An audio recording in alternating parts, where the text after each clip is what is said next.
All right. Good day, everyone. How y'all doing? Good. Happy Friday. As am I. It's a good Friday. Not only is it my brother's birthday, Oh. there's a new Pokemon game out today. And did you hear about them monkeys thing? Like them monkeys that had crashed or whatever? No. I have no idea what you're referring to. This sounds interesting. It was like, Crash? nah, it was like some monkeys or whatever, like, it was like 100 monkeys going to like a little lab or whatever, and then the train had crashed or whatever, and then like 3 monkeys got loose, and like these monkeys like carrying diseases and stuff, and like it's basically like the movie like Outbreak, you ever seen it? Outbreak? Oh boy. Actually, I'm thinking Planet of the Apes right now. Yeah, same. But it was like, on the news was like, the monkeys was going to an unknown lab for testing, and D-Head was like, don't go around the monkeys, whatever. Then this one lady got around one, and like, I think she died or something. Oh no. I don't know if she died, but that's what the media said. She had caught some kind of virus from it. Monkey scratch fever was a thing before the whole world was in quarantine. Yeah. Oh dear. All right, so that's If you look monkey it up, business it's of the interesting. highest order. And I guess avoid feral macaques. Yeah. It's weird. Okay, thanks for the update. It happened like 5 days ago, though. Yikes, well, the news isn't very happy to watch, so I haven't been keeping up with things, it seems. All right, anything else interesting going on? Nothing quite compares to that. Fair enough. All right, well, I'm happy to know this, at the very least. Today is Friday, January 28th. Some articles to be aware of for this particular class. There is a homework assignment due tonight. It is the math review assignment. As you are finishing it up, do please send me absolutely any questions you have. I'll be answering my email all night. Additionally, the Chapter 1 homework and quiz are currently due midnight on Monday, which means we will meet for class that day first.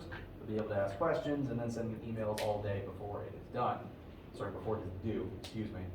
And at that point, the Chapter 2 homework and quiz will go up and you'll have a week to work on those. So, be working on them. Bring questions to class, send me questions at absolutely any hour of the day, please, I beg you. I will answer my emails. And today, we are going to make sure we are done and good and closed with Chapter 1 for the weekend and begin looking at Chapter 2. Namely, Chapter 2 is about forces and Newton's laws. I want to really show Newton's laws to you again. You've seen them before, just want to help dust the cobwebs off and get you started for next week. So, questions, concerns, comments, haiku from you guys at this time?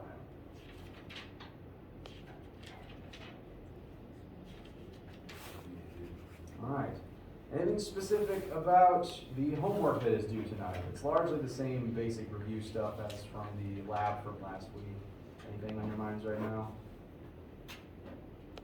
All right, that's fair. Let me know, again, any questions you have as you're working on it. I'm going to remind you of that constantly for the length of this class. And to start with, in terms of lecture, let us take a look at one more quick sample question. Make sure everyone has a good example of this type of problem written in their notes. We have here a situation pretty similar to the one from lab, pretty similar to a few examples we've looked at so far, where we have someone standing at the top of a 9-meter tall cliff. They're going to throw a ball horizontally at 21 meters per second, excuse me. Now, when doing physics questions, I always recommend reading the problem very closely, writing down the things you know and don't know, but also drawing a picture.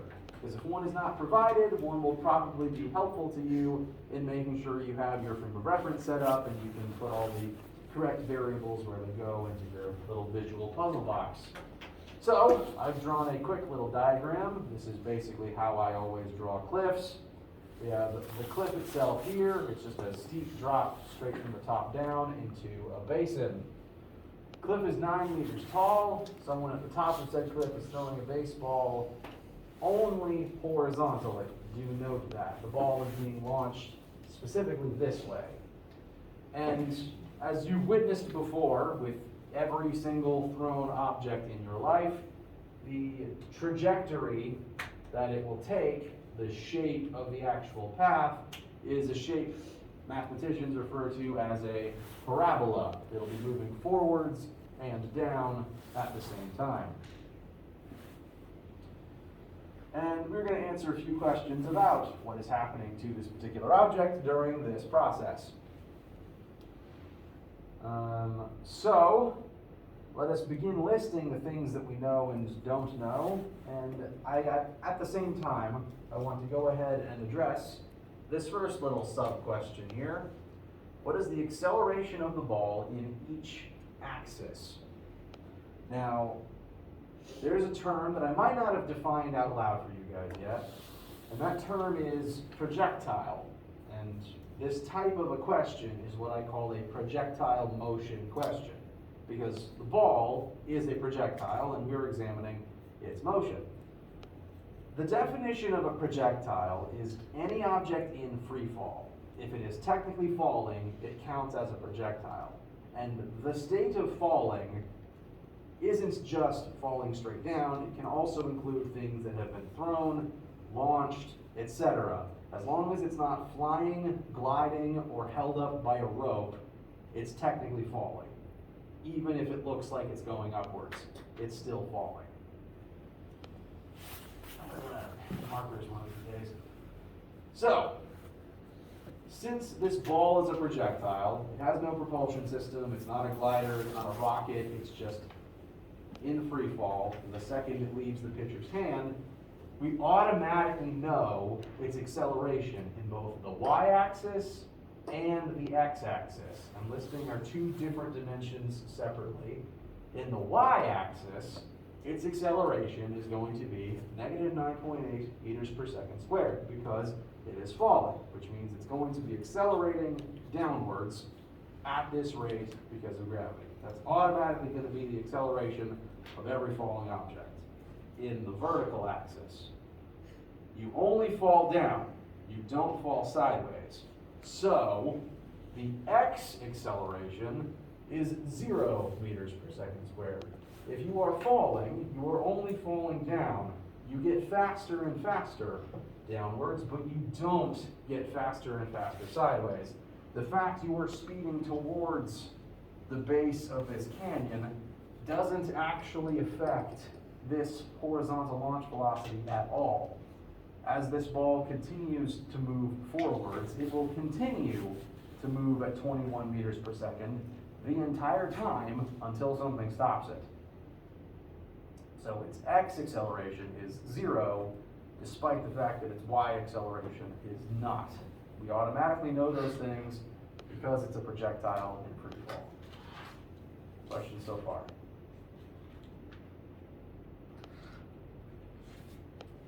Okay. Let's continue making sure that we list all the variables we know and don't know.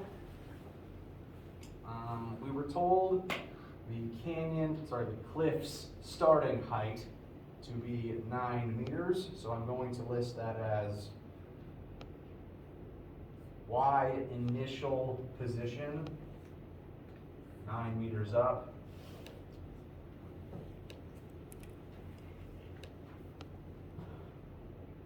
Now, in relation to this number, there's another point that we can see in the picture. There's another number we can pull from the picture that wasn't outright said in the question itself. This is where the ball starts, 9 meters above the floor of the canyon. At what height is the ball going to end at the end of this process once it's hit the floor? 0. It's falling towards the ground, not a trick question, which means we can automatically assume its final y position to be 0. It's going to be on the floor of the canyon. That's one more number we can go ahead and pull from this. Since we know the initial and final, we can consider delta y, the displacement in the y-axis, a known thing. If there's displacement in the y-axis in a formula, we know it, we can plug in these numbers. Other things we were told, ball is thrown horizontally. I'm going to list that as velocity initial x-axis, 21 meters per second, that way.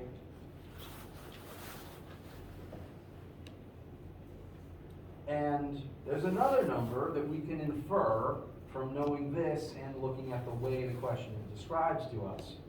The ball was thrown horizontally at this speed. What does that make its initial vertical velocity? 0.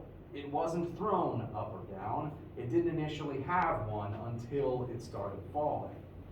So, since the pitcher only put all of the oomph into throwing sideways, no oomph went into the vertical, it has no initial vertical velocity. It's basically just like dropping it from a standstill in terms of the vertical axis only. And those are all the numbers that we can indirectly or directly infer from what we're given in the question, which is a lot, actually. Yes? How'd you get VIY like 0? Is it because it started at the top? VIY? Yeah. This is 0 because before, like as it begins falling, it initially was not moving up or down. And like, compare it to when you just drop something from a standstill. What is its initial velocity? 0. That's true vertically and horizontally if you're just dropping it.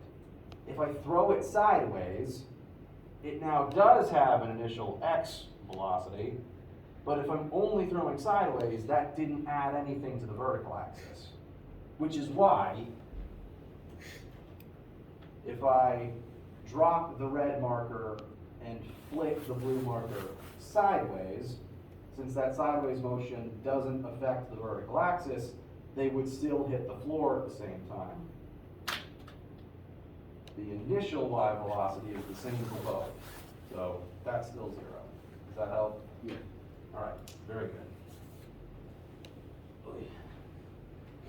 Okay, so we've listed what we know and we've listed what we know. The first thing that we are told to investigate is how much time will pass before the ball hits the ground. Take a quick sip real quick.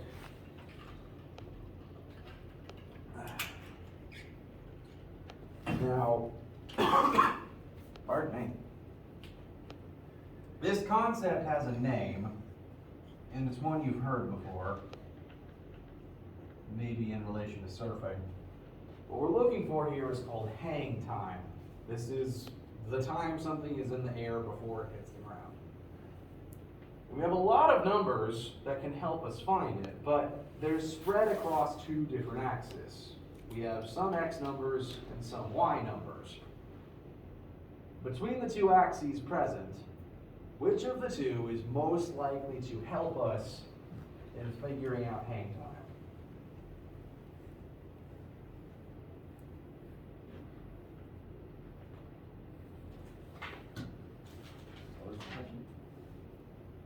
You're asking us how long is the ball going to stay in the air, pretty much? Like, so Yes. the time before it hits the ground? The time before it hits the ground. If it was thrown and you hit a stopwatch at the same time, at what time on the stopwatch would it hit the floor? Is the X information going to be more helpful in determining that? Or is the Y information going to be more helpful in determining that? The Y-axis.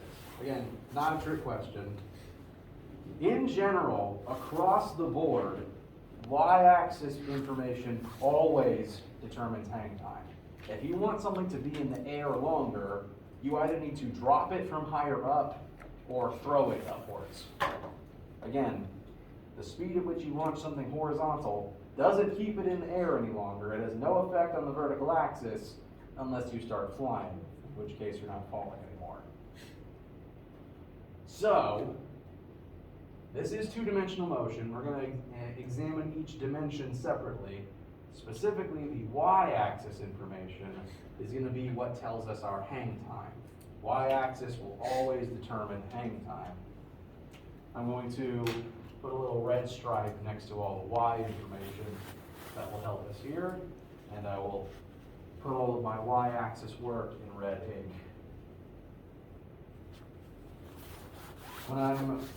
Me personally, when I'm doing a two-dimensional question and I'm going to do math for two separate axes, to help just keep all of my thoughts straight, I will create a column for y and then a separate column for x.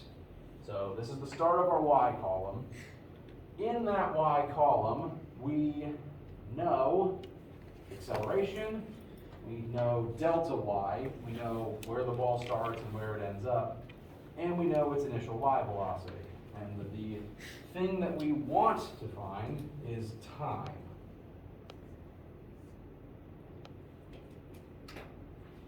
So, we need a formula that's time, initial velocity, delta y, and a in it. The ones that we've looked at so far, which one will be the most useful right now? The third one? Very good. Formula 3. Displacement equals initial velocity times time plus 1/2 acceleration times time squared. I've added in y's to all the vectors here to keep straight. We want specifically the y versions of all of these. Excuse me. And very good. This formula has all the things in it that we know. It has the one thing in it that we want. And the whole point of this formula is to keep track of where something is as time passes. And that's exactly what we're doing here. So everything lines up perfectly. Let's start filling in some numbers. Delta y, delta anything is always final minus initial. So what does our delta y end up being in this situation? Minus 9. 9 meters? Negative 9 meters. Very good. So again, delta is final minus initial. So if I was to list everything out in full, we'd have 0 minus 9. We end up 9 meters beneath where we started. We have descended, so our change in location is negative to represent that. You said it's final minus initial, that's where we get the negative from? Correct. Delta anything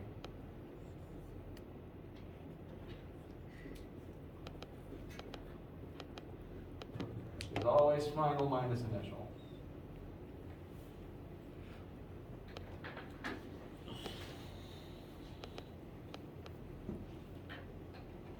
So, this will ultimately amount to negative 9. Let's continue filling things in. Velocity initial in the y-axis times time. Time is our unknown.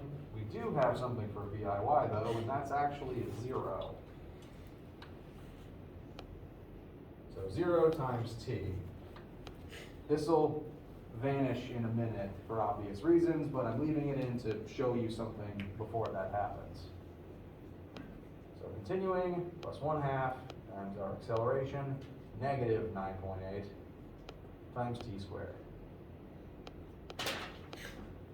So, t is our only unknown. We are capable of solving for time here. Fantastic. Now, one thing to note, Formula 3 is wonderful, it tells us a lot of things, we're going to use it a bunch, but sometimes, when you're using it to solve for time, you may occasionally run into a situation where you have to perform the quadratic equation on it. Remember that thing? The problem that occasionally comes up here is time is in the formula twice. Once squared, once not squared. And algebraically, unless something equals 0, you do have to go through the quadratic or possibly a foil-unfoil situation to actually get an answer for t if both of these remain in the question. That will come up occasionally, and I will make sure that you have all the information and the steps and instructions you need to make it through that as we get there. But uniquely, for right now, one of those t's is stuck in a 0 sinkhole, so it's just going to go away. I'm actually going to simplify this by one line. Negative 9 equals this, gone. T times 0 times anything, duplicities. And I'm also going to simplify 1/2 times negative 9.8. Just going to make that negative 4.9 times t squared. After that simplification, there's just the one t. It's squared, but we don't have to deal with any quadratic nonsense this time. It will come up, it could come up occasionally. Just warning flag. I will make sure the quadratic expression is available to you when that happens. But usually, as long as you're only launching horizontally or straight up and down, it usually works itself out. You don't have to worry about it. T is the last thing we have, and since we plugged in a negative for delta y and a negative for a, those negatives are just going to cancel out, which is good because we don't really want a negative time. That doesn't really make a whole lot of sense. What does our final time come out to be? I think I heard someone say it. 3. 3? We're taking the square root, and we have to take the square root of both sides. You do take the square root of both sides, but what I'd recommend doing first is if we look at PEMDAS. Oh, I see actually. We do want to use the order of operations here, but when we're breaking something down and sending things to the other side, you actually want to invert this. So some of my professors here call it SADMEP.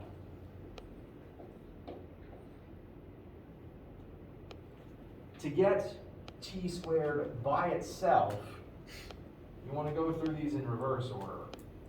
There's nothing to add or subtract, but we do have to divide the negative 4.9 away first before we can get t on its own and take the square root in a more efficient way.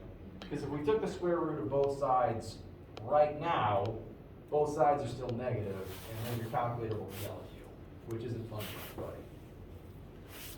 So if we do the divide multiply step first, send that over.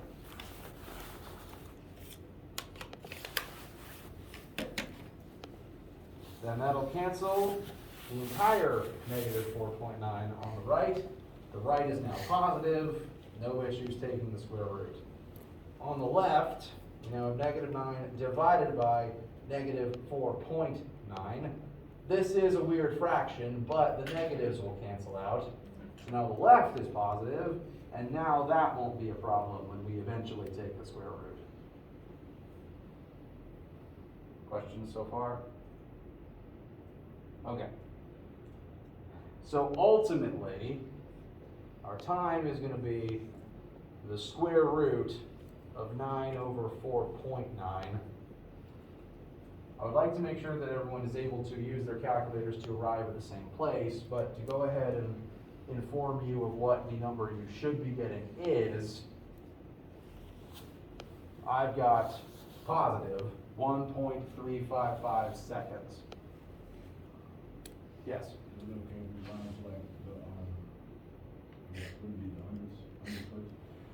Yes, I'm not going to hold you guys to sig figs in this class unless I tell you specifically.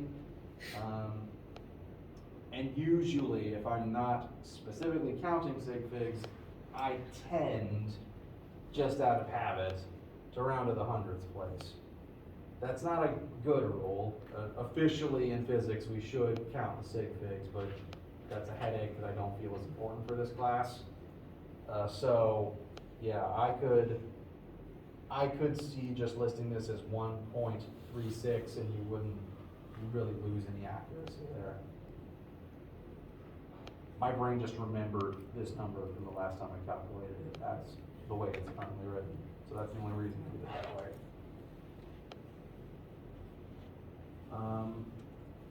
Any issues arriving at that particular number? All right, so that is our time. That is how long it would be in the air. brief aside before we move on.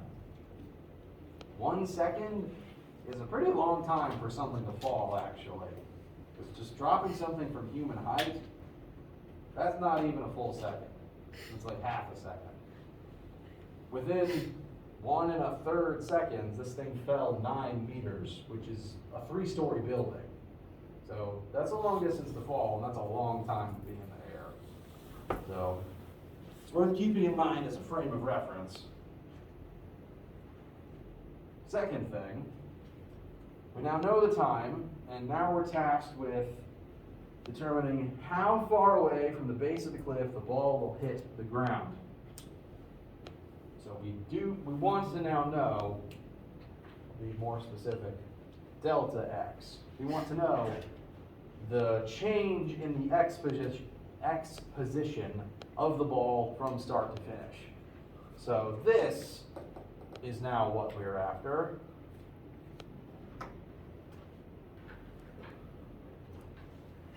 I'm losing all my markers because I keep throwing them across the room to demonstrate things. Didn't see a green one. Oh, it was behind me. It's the one I didn't throw.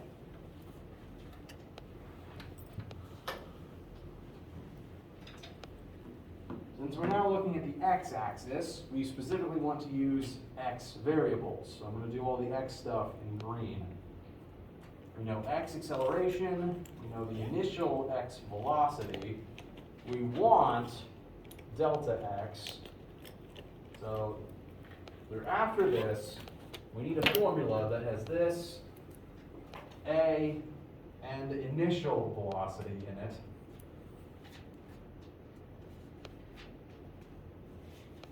And even though we found time using the y-axis, we can still use it in the x-axis. The reason for this is time isn't a vector. It doesn't actually have a direction attached. It's not in either axis. The amount of time it takes to fall is the same amount of time the ball has to move forward.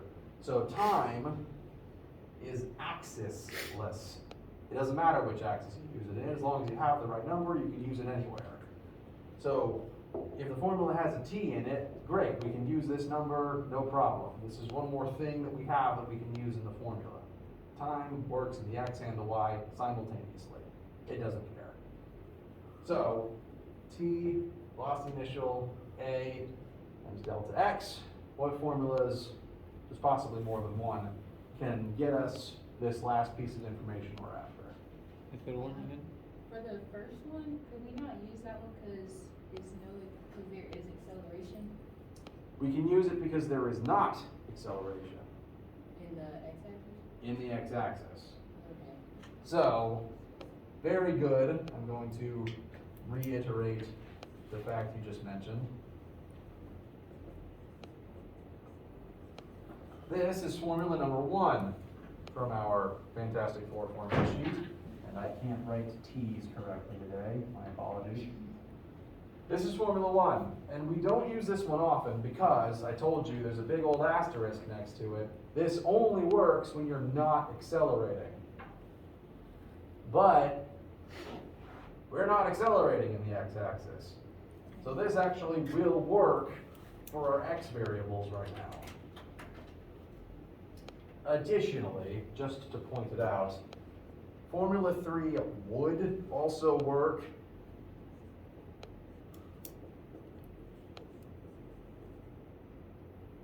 A just happens to be 0, so that whole back term just goes away. In which case, what you're left with is actually the same as formula 1, just rearranged. So ultimately, you're doing the same thing, but either option works. The only formulas that wouldn't work here are 2 and 4, because they don't tell you any information that you don't already have. So, we know x velocity, we want delta x, we now have time, and it doesn't care what axis it's in. So to get delta x by itself, we're going to want to multiply both sides by 1.355. And what would our final answer end up being?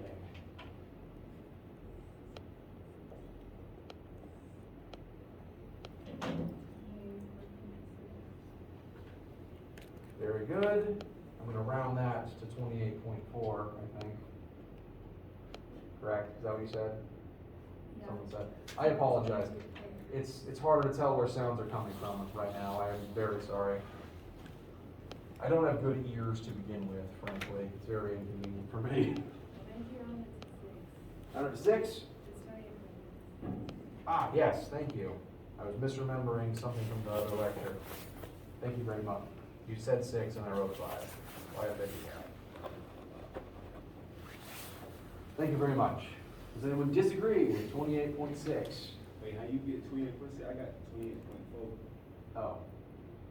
Oh. That might come down to just where and how you rounded within the calculator. Me grading that, if you were to both put those different answers on a test, I'd see it and be fine with it. That's close enough. I don't personally care. We're not keeping the same figures in mind. So let's just split the difference and call it 28.5. As long as you're within 10.1 of that, congratulations. Yeah, that's fine. So that's, we call this the range of the projectile. It tells you how far it goes within the horizontal axis. And humans have been doing this math for as long as we have had ranged weapons. Since the invention of the bow and arrow, we have been doing exactly this calculation. So congratulations, you're officially qualified to be ye olde cannon operator. That's all you gotta do.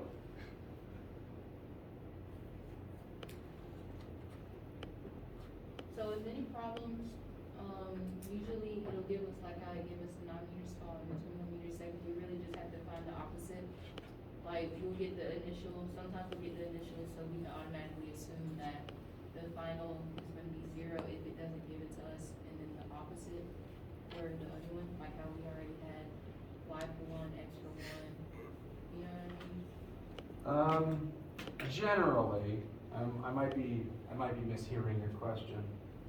In the case of something that is falling, if you know its starting height, you're usually told starting height above where it will end up, in which case, yes, you can ultimately assume if we start here and end here, you know this height and the different. I'm rambling a little bit, sorry. Yes, for a question like this, if you're told initial height, you know it's above the ground, you can assume that's 0 and you know the difference between.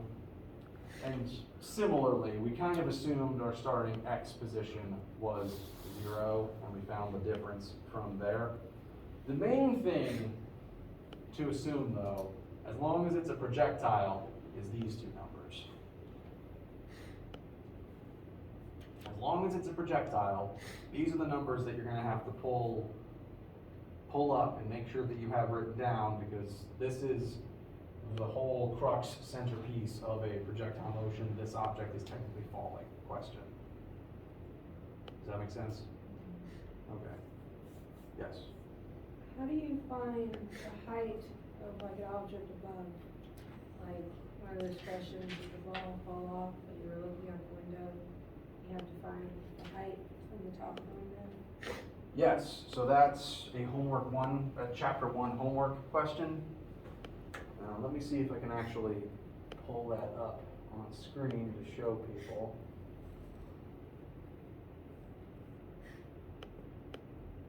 Oh man, it worked. Do you remember which number it was? That's okay, we'll find it.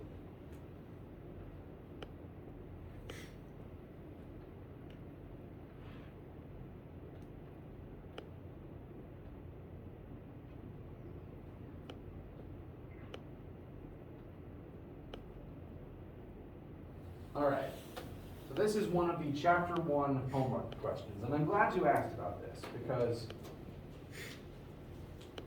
lost my train of thought, sorry. We're gonna do lots of different sample questions together in this class. There's gonna be lots of different formulas, and my goal is to show you a bunch of different situations that they can be used in, and a bunch of different ways to rearrange and combine them and use them as multi-tools to accomplish your goals. But by virtue of the fact that we live in a very big, very interesting world, there's no way for me to show you literally every possible example, because there's infinitely many things that could all be applied to. These formulas are meant to be like tools that you can use in a lot of different ways to solve a lot of different problems. This is different to maybe some of the math classes you've had in the past, where maybe you were told, all right, this is the one method you always do for this specific thing, you put the number in here and you do this exact same thing every single time. This is less of that and more like logic puzzles.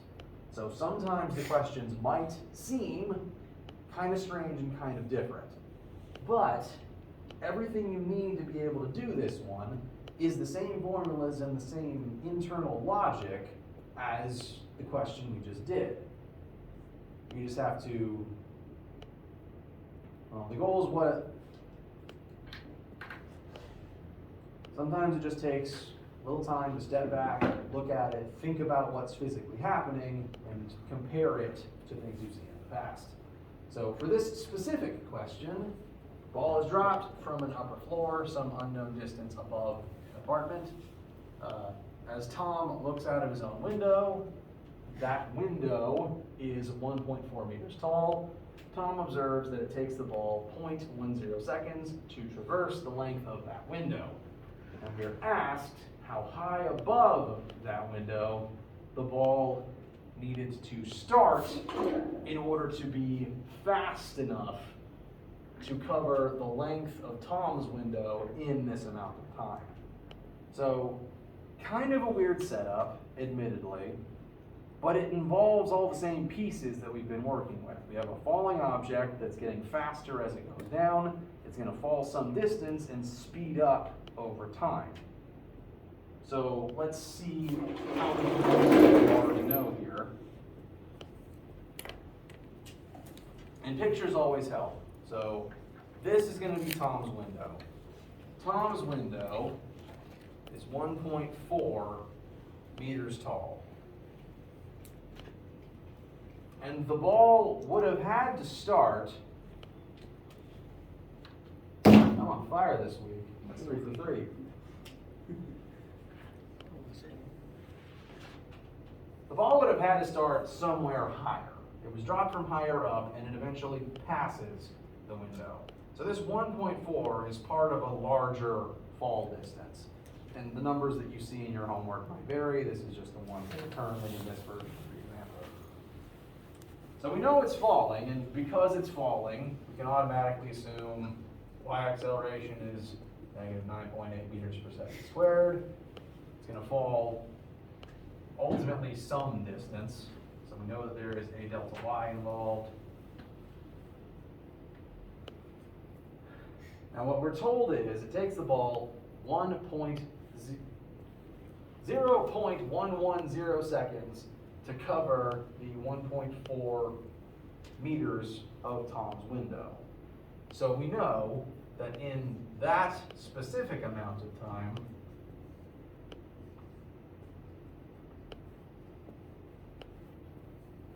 the ball managed to fall this distance. In this time, the ball fell this distance. We don't necessarily know how fast it was going. I'm going to call this velocity initial as it passes the window. We don't know how fast it was going as it passed the window, but we do know how long it took, the distance it covered while it was passing the window, and its acceleration that entire time, which is all the information we need to look at Formula 3.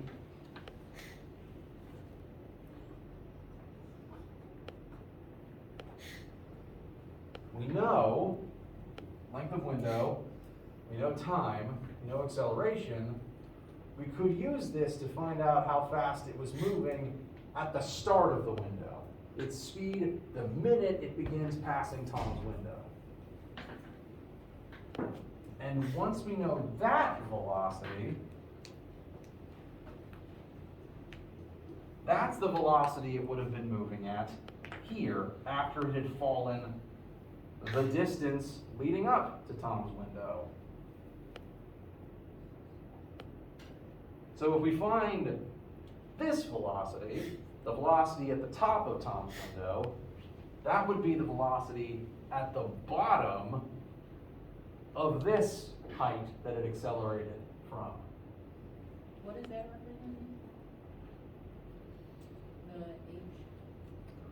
The H is what we're ultimately solving for. The H is how far it fell from wherever it started to get to Tom's window. We're asked for, determine how high above the top of Tom's window the ball was dropped. So this is what we're ultimately after. In terms of our formulas, because most of our formulas don't put things in terms of H. In terms of formulas, this would functionally be a delta Y. It's just this question kind of has two different delta Y's, depending on your frame of reference. There's the change in height from start to window, and then there's the change in height during the window. So we're kind of looking at two different points in time. There's the wind up, and then there's the part that Tom sees. In the part that Tom sees, we can successfully figure out the ball's velocity here. The velocity right at this level, using Formula 3, acceleration, the time it took to pass the window, and the size of the window. So we can figure out how fast it was moving here. And assuming that it was dropped from up here, it would have had to accelerate to that velocity as it fell this distance. Which means once we know this number, we could use that as V final for this period of time, and you could use Formula 2 or Formula 4 to figure out the distance it took to accelerate to that velocity. Yes? Is the time that we have the time it took for it to drop from like above to where Tom is, or the time it took for it to drop from where Tom is to the ground? Good question. I apologize for the board making this a little tricky. Tom observes that it takes the ball this amount of time to traverse the length of the window. So just the 1.4 meters. Correct. So I'll be even more specific. I'll call this time window, because we can only use that for this period of time. It's specifically how long it took to cover this distance, and with that information, that by itself could only tell us the velocity at the top of the window, which is the velocity at the bottom of H. Another question? Yeah, that's what I was gonna say. Okay. So I admit there's some dancing around between different points in time, and depending on which point in time you're at, this velocity would be the initial from Tom's perspective, but the final in terms of finding H. But same formulas, same basic principle, just expanded over a more complex situation. So with Formula 3 that you wrote for delta Y, is that what we're trying to find? Or are we about to plug in the negative 9.8 for that? Negative 9.8 will go in there. I'm going to specifically label this Tom's window, because we can only plug in information from Tom's perspective right now. Okay. The ball descends the length of Tom's window. So it goes from here to 1.4 meters beneath that. So it's going to descend 1.4 meters during that period of time. So it ends up being negative, like in the other question. It goes from Tom's perspective, 0, and then falls 1.4 downwards. So from just for Tom's window, delta Y is negative 1.4. We don't know its initial velocity, that's what we're solving for, but we do know window time is 1/2 negative 9.8 times window time squared.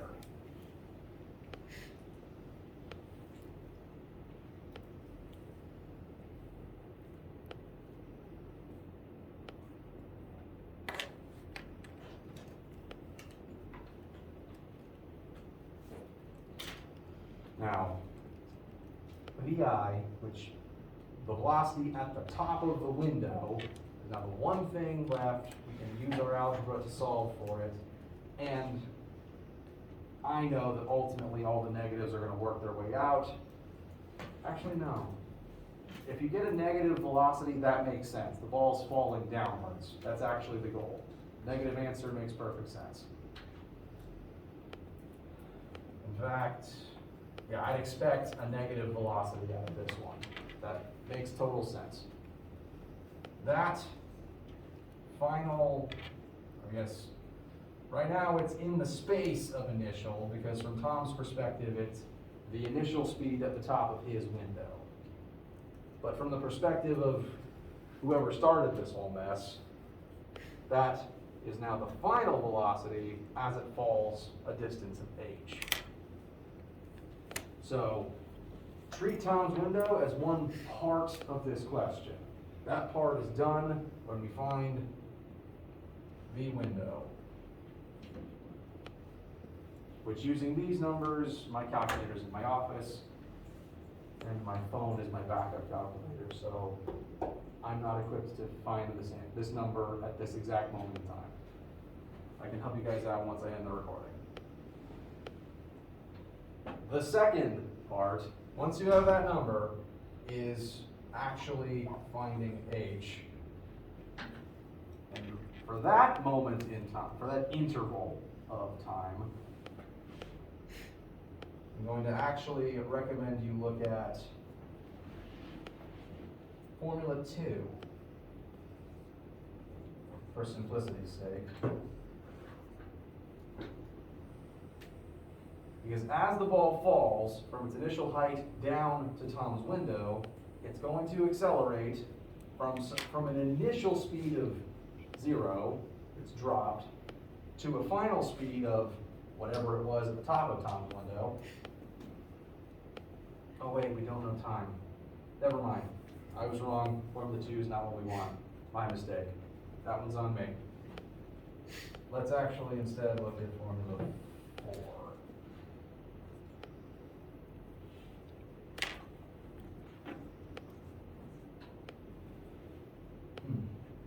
So, at the top, it's moving at 0. At the bottom of h, at the top of Tom's window, it'll be moving at this speed. So I'll relabel this the window.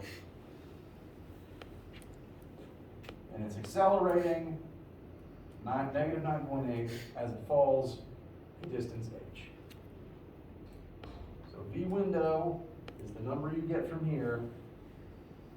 The initial velocity in this part, from the drop ease perspective, is 0, because now at this new interval of time, starting from up here, it started at 0.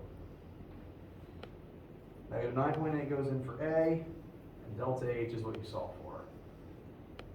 And for initial velocity, put in that? Yes. Again, this is a different point in time. It has its own different reference points.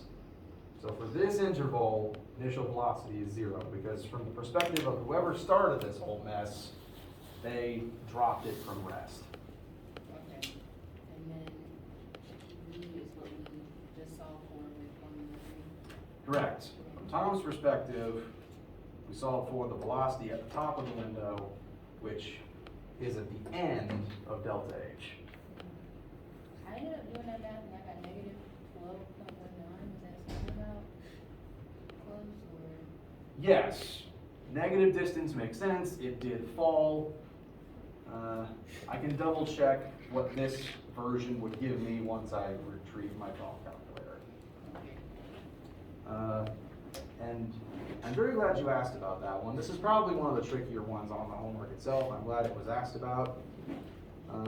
And that's basically the end of lecture. I don't want to keep you on a Friday. But as you are packing up, I want to at least make sure you look at these. They'll dust off the cobwebs. This is going to be what we're talking about next week. These are Newton's laws of motion. We're going to begin talking about them and force. Force, you've dealt with it your whole lives, pushing and pulling. You're going to measure it in newtons, but the imperial unit in pounds. Pounds is a measure of force. Newton's 3 laws, you've heard them all before. This is definitely review for you. You might have just seen them written differently. Law 1 is the law of inertia. Things at rest stay at rest, and things in motion stay in motion until something forces them to change. Second law, force equals mass times acceleration. If you want to punch something harder, you need a bigger fist, or you need to punch faster. And then law 3, for every action, there is an equal and opposite reaction. You've dealt with these many times over the years. We are now going to expand upon them in very great detail. Questions before we break? All right. You're working on the homework. Do prioritize finishing the one that's due tonight first. But send me any questions as you're finishing it up.